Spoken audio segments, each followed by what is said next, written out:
आज जहां लड़ाई हो रही ईरान, उसको प्राचीन भारत में कई कई देश कहा गया है। आज जहां अफगानिस्तान है उसको गांधार देश,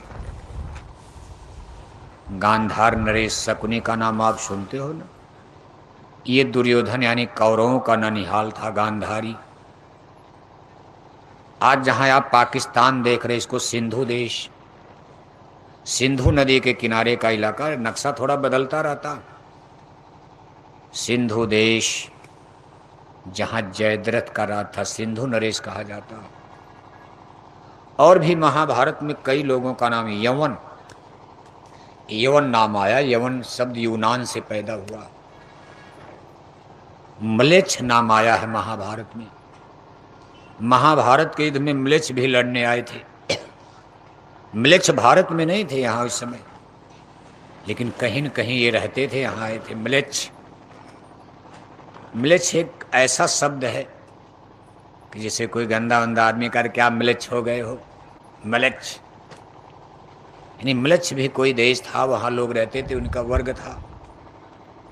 और वो लोग भी महाभारत में उनकी सेनाएं लड़ने आए थे और दुर्योधन के पक्ष में गए थे। यवन, यवन भी महाभारत में नाम आता, लड़ने आए थे महाभारत में।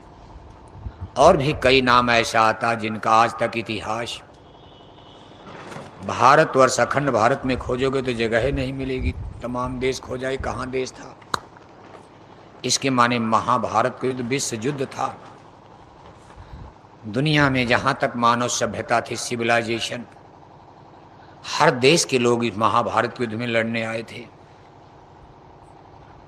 और ऐसे ऐसे हथियार का वर्णन है महाभारत में कि एक से सहस, सहस से लाखन, अर्जुन लगे सिंधु को पाटन। अर्जुन ने एक बाण चलाया, आगे जल करके 1000 हो गया। थोड़ी दूर पर जाकर के 10,000 हो गया। फिर आगे चल करके 1,00,000 हो गया। तो आप लोहे का बाण चलाओ, एक से एक ही रहेगा ना।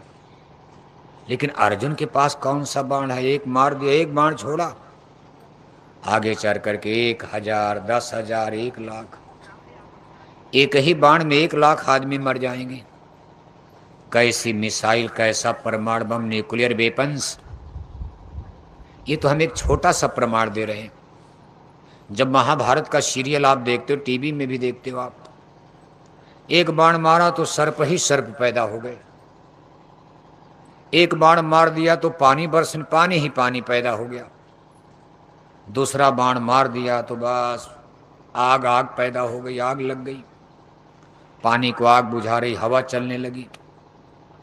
इसके माने हमारे पूर्वजों को 5,000 साल पहले अणु और परमाणु ने, इलेक्ट्रॉन, प्रोटॉन, न्यूट्रॉन का भी ज्ञान था। जो आप केमिस्ट्री में पढ़ते हो, इलेक्ट्रॉन, प्रोटॉन, न्यूट्रॉन, उन लोगों को भी इसका ज्ञान था। लेकिन वो लोग केवल भौतिकवादी नहीं थे, इसलिए उन्होंने इसको बेमतलब समझा कि लोगों को मारने के लिए क्या बनाना। उन लोगों की रुझान अध्यात्मवाद की तरफ थी, इसलिए उन लोगों ने अपना स्पिरिचुअल डेवलप, अपनी आत्मा को जगाने पर, आत्मा के विकास पर ज़्यादा ध्यान दिया। वो लोग ये मानकर चलते थे कि मान लो हम दुनिया में बहुत कुछ बना लें तो मैन इज मार्टर, लेकिन मौत तो आएगी, छोड़कर जाना है। तो जिन चीज़ों को हमको छोड़कर जाना है उसमें ज़्यादा समय देने की क्या ज़रूरत है। उससे अच्छा है ऐसी दौलत कमाई जाए जो मौत के बाद भी हमारे साथ चले, हमारी जीवात्मा को नरकों से बचाव मिले, हमारी आत्मा गाय बैल कुत्ता बिल्ला 4 खान 84 से बचे। हमको इससे अच्छी जगह देवी देवता, ईश्वर, भगवान, स्वर्ग, वैकुंठ, वह चेतन सृष्टि का हमको पता चल जाए जो परमानेंट है, अस्थाई, जहां जन्म मरण नहीं होता। इसलिए सतयुग त्रेता द्वापर का युग कुछ इस तरह का था। ऐसा नहीं कि लोग परमाणु बम नहीं जानते थे। भीष्म पितामह के बारे में कहा जाता, उनके पास 3 आयुध, 3 बाण ऐसे प्राप्त कर लिए थे। एक बाण अगर वो चला देते तो समुद्र में, प्रशांत महासागर में आग लग जाती। समुद्र का ही पानी सूख जाता। दूसरा बाण उनके पास था, अगर उसका प्रयोग वो हरियाणा की धरती पर कुरुक्षेत्र में कर देते तो सारे संसार में भूकंप आ जाता, हिमालय भी कांप जाता, धरती खंड खंड हो जाती। तीसरा बाण उनके पास था, अगर उसका वो प्रयोग कर देते तो सूरज और चंद्रमा की गतियां रुक जाती। लेकिन भीष्म पितामह ने इसका प्रयोग नहीं किया। निहत्थे होकर देखो अर्जुन ने मार डाला उनको। वो लोग बड़े समझदार पुरुष थे, नहीं जल्दी नहीं ले जाके परमाणु बम गिरा दो, मार डालो सबको। वो लोग जानते थे मरना सबको ही है, यहाँ ऐसा क्या किया जाए, जन्म मरण का तो देश ही है, क्यों मारा जाए, किस चीज के लिए मारा जाए। मान लो आज हम किसी को मार डालेंगे, कल हमको भी तो मरना है, फिर भगवान की अदालत में हम जवाब क्या देंगे। अगर वो पूछेंगे भाई आपने क्यों मारा, अगर मान लो हमने कहा महाराज ये धर्म का अपमान करे तब तो माफ कर देंगे, लेकिन आप कहोगे महाराज इनके पास पैसा बहुत था, हमने सोचा मार कर पैसा ले लें, तो भगवान तो आपसे नाराज हो जाए। भाई डाका डाल दिया, पैसे के लिए आपने अपने भाई को मार डाला, जमीन के लिए अपने भतीजे को मार डाला, इस पर सजा मिलेगी, दंड मिलता है परमात्मा के। यहां भी मिलता, यहां भी मिलता। आप बंदूक लेकर के किसी डाकू का काउंटर करो, सरकार आपको उन्नति देगी, आपको पुलिस से दरोगा बना दिया जाएगा। चोर का काउंटर कर दिया डाकू का, और बंदूक लेकर किसी गांव में किसी को गोली मार दो, सरकार आपको जेल में डाल देगी। बंदूक दोनों काम करेगी, भाई को मार दो तब भी गोली लगेगी, एक बदमाश आदमी को, माफिया को, चोर को, डाकू ने आपने गोली मारी, इसको भी लगेगी। गोली दोनों की जान लेगी, लेकिन दोनों में कितना अंतर है। एक पर सरकार आपसे खुश हो जाएगी, आपने बिजनौर के सबसे बड़े गुंडे का, माफिया का काउंटर किया, जो जनता को परेशान कर रहा था, लूट रहा था, सरकार आपको प्राइज देगी, इनाम देगी, पुरस्कार देगी। और आपने जमीन जायदाद पैसे के लिए भाई को गोली मार दिया, सरकार आपको फांसी पर चढ़ाएगी, कानून पुलिस पकड़ कर डंडा बजाएगी, जेल में ले जाएगी। बस इसी तरह का परमात्मा का कानून बना हुआ है। हम आप इस संसार में कर्म किस नीयत से करते हैं, इसके पीछे हमारी नीयत क्या है, और उसी के अनुसार उसका परिणाम हमको आपको भोगना पड़ता। कर्म प्रधान विश्व रचि राखा, जो जस करी सो तस फल चाखा। और जब आदमी अपनी नीयत को बिगाड़ ही देता है, लोभ लालच में, मोह में, तो धरती पर चारों तरफ धर्म नीति उति सब खत्म हो जाती है। पूजा पाठ धर्म कर्म का कोई सूक्ष्म रूप, कर्म का आडंबर पाखंड का दिखावे का रूप बच जाता। सही सच्चा सनातन धर्म तो दुनिया भूल ही जाती लोभ मोह में। अब इस समय देखो अपने समाज में, चूंकि आज यहाँ हमारी सत्संग सभा में सब लोग हिंदुज में, हिंदू धर्म को मानने वाले बैठे हो, हमारी सत्संग सभा में कोई मुसलमान नहीं है। आपके बिजनौर जिले में मुसलमान भाई बहुत रहते हैं, नूरपुर वगैरह में, लेकिन अभी मुसलमानों को सुनाने का समय नहीं है। अभी नूरपुर बिजनौर के मुसलमानों को सुनाने का समय 8 या 9 बरस के बाद आ रहा है। कै बरस? जोर से बोलो। आप कहोगे बाबा तब तक तो हम लोग मर ही जाएंगे प्रचार करते करते। अरे आप मर जाओगे क्या आसमान टपक जाएगा? राम चले गए, किरण चले गए, दुनिया नहीं चल रही। महात्मा गांधी चले गए, नेताजी सुभाष चले गए, प्रधानमंत्री मुख्यमंत्री कितने मर गए। हमारे हजारों लाखों सत्संगी भाई बहन प्रचार करते करते मर गए। लेकिन बिजनौर जिला में प्रचार में कोई कमी आई? प्रचार तो चल ही रहा शाकाहारी का, कोई कमी है? तब भी चलता, तब आप मर जाओगे तब भी चलेगा। युवा संगत है, छोटे छोटे बच्चे तैयार हो रहे हैं। आप सच्चा प्रचार करने वाले आ रहे, आप तो थक गए हो, आप थक गए, बुढ़े हो गए हो। जुआ संगत तैयार हो रही है, प्रचार करेगी, तब तक करेगी जब तक सतयुग न आ जाए। ये आदमी का काम नहीं, कहा ये काम नहीं इंसान का, ये काम है, ये किसी के भरोसे नहीं है। आप सोचो कि हमारे भरोसे होगा, ये धोखा है। भगवान राम किसी को हनुमान बना सकते हैं, जिसके अंदर बैठ जाएंगे लंका जलवा देंगे, कोई क्या करेगा।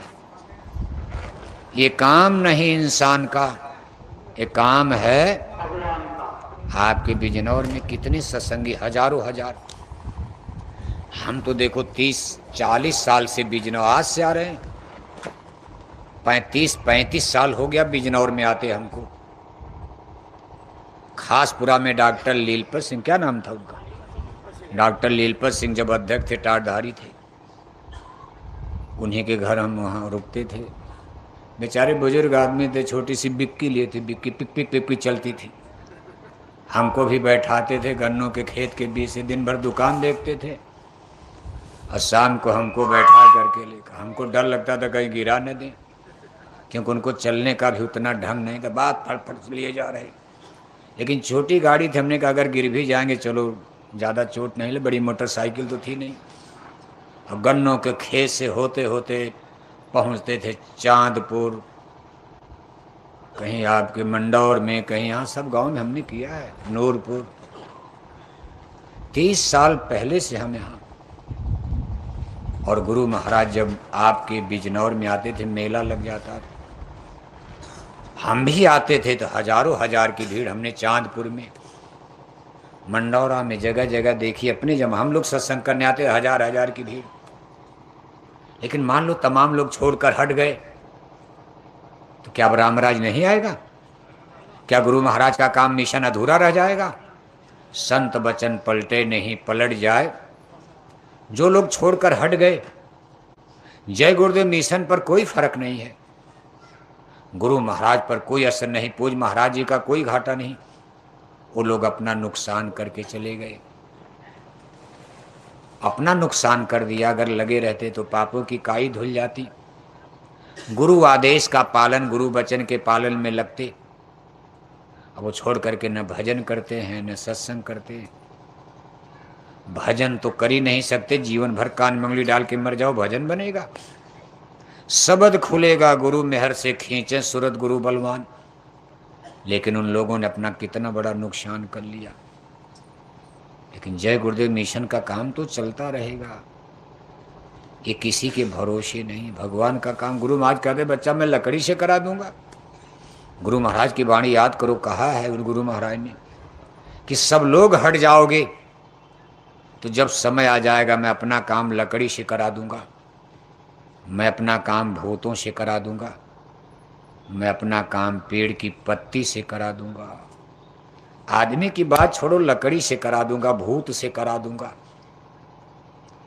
सोने की लंका जलकर भस्म हो जाएगी, रावण मारा जाएगा, इतने तो रामराज के लिए है। रावण मर जाए, लंका जल जाए, चाहे परमाणु बम से मरे, चाहे कोरोना में मरे, चाहे जैसे मरे, दुनिया में प्रलय, चाहे भूकंप आ जाए, गुरु भगवान क्या नहीं कर सकते। एक भूकंप आ जाए, पूरा बिजनौर की बुद्धि फेल हो जाएगी।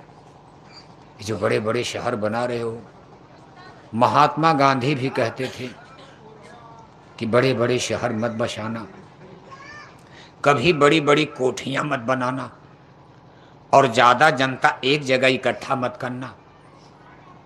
लेकिन देखो समय का चक्र घूम गया, इंटेलेक्चुअल डेवलप, विज्ञान की तरक्की हुई, बड़ी बड़ी मशीनें बनने लगी। रूस, जर्मनी, जापान से बड़ी बड़ी मशीनें भारत में भी आई। खाद बनाने वाली, कपड़ा बनाने वाली तमाम बड़ी बड़ी मशीनें लगाई गई। अब उसमें आदमी काम करने के लिए आए तो वहीं बस गए। आबादी, अब शहर में स्कूल, अस्पताल, बिजली की खोज हुई। लोगों ने कहा भाई गांव में बिजली कम, शहर में बिजली अच्छी है। गांव में अस्पताल अच्छे नहीं, शहर में अस्पताल अच्छे हैं। गांव में स्कूल अच्छे नहीं, शहर में स्कूल अच्छे हैं। सब लोग धीरे धीरे शहर की तरफ। शहर में 2 पैसा का, खेती में कोई लाभ नहीं, शहर में चलो 2 पैसा कमाओ। अरे टेम्पू भी चलाओगे तो गेहूं चावल की खेती से मजे में रहोगे। टेम्पू चलाओगे, रिक्शा चलाओगे शहर में, तब भी गेहूं चावल में जितना कोई आमदनी है। ऐसा समय आ गया, नहीं कहते थे उत्तम खेती मध्यम बान, लेकिन अब उल्टा हो गया। वैज्ञानिक तरक्की के कारण सब काम मशीनें करने लगी। बटन दबा दिया, गेहूं की बुआई हो गई। बटन दबा दिया, गेहूं की सिंचाई हो गई। बटन दबा दिया, गेहूं की कटाई हो गई। बटन दबा दिया, गेहूं की मड़ाई हो गई। बटन दबा दिया, गेहूं का आटा बन गया। बटन दबा दिया, आटा की रोटी बन गई। और बटन दबा दिया, रोटी पेट में चली गई। हाथ भी नहीं लगाना है। अभी भारत में बिजनौर में, लेकिन लंदन अमेरिका में ऐसी ऐसी मशीन बन गई कि आपको हाथ नहीं लगाना, बटन दबाओ, खट खट रोटी पेट में। लेकिन जब सब काम मशीन से करोगे तो रोटी पेट में जाकर अटक गई। 3 दिन बीत गया, टट्टी नहीं, रोटी बाहर ही नहीं आ रही। तब लोग कहते डॉक्टर साहब मशीन लगाओ, बाहर रोटी निकालो, टट्टी निकालो। 2-4 बार मशीन से टट्टी करोगे, बीपी के मरीज हो गए। हार्ट बीपी हाई होने लगी, लो होने, तो मशीन है। जबरदस्ती करोगे, बीमारियां बढ़ेंगी तमाम। आज सब लोग बेरोजगार हो गए। इस मशीन से काम लेना चाहिए था ना। आपको तो खुद ही भगवान ने एक मशीन के रूप में हाथ बनाया, हाथ से काम लो। आंख बनाया, आंख से काम लो। कान बनाया, कान से काम लो। पैर बनाया तो चलने के लिए, दिन रात सोने के लिए। अब किसी को कोई काम है? देखो ये बैठे हैं, 5 बजे उठ करके इनको मूसल कूटना, धान नहीं, बच्चों को चावल कहाँ मिलेगा? इनको चक्की चलानी है, जांता पीसना है, नहीं तो रोटी कहाँ मिलेगी? अब सब काम मशीन। चावल मशीन बना रही, आटा मशीन बना रही। गाय को माता मानकर साधु भारत के महात्मा ने कभी गाय नहीं छोड़ेंगे, कुछ रक्षा हो जाएगी, तो इसको धर्म से जोड़ दिया गाय माता। और माता इसलिए माना गया, कुछ जमाने जब बिजली नहीं थी, ट्रैक्टर नहीं था, मशीनें नहीं थी, गाय के बछड़े हमारे खेती में काम आते थे, अन्न प्राण पैदा होता था। गाय का गोबर, जब खादें नहीं थी, ये रासायनिक खादें, केमिकल, तो गाय के गोबर ही हमारी जमीन को उर्वर बनाते थे। उस समय इतना सब्जी नहीं, फल नहीं, खाद्यान्न की कमी है, दाल मिली तो सब्जी नहीं, सब्जी मिली तो दाल नहीं। गाय पालते थे, 2-4 लीटर दूध हर समय घर में है।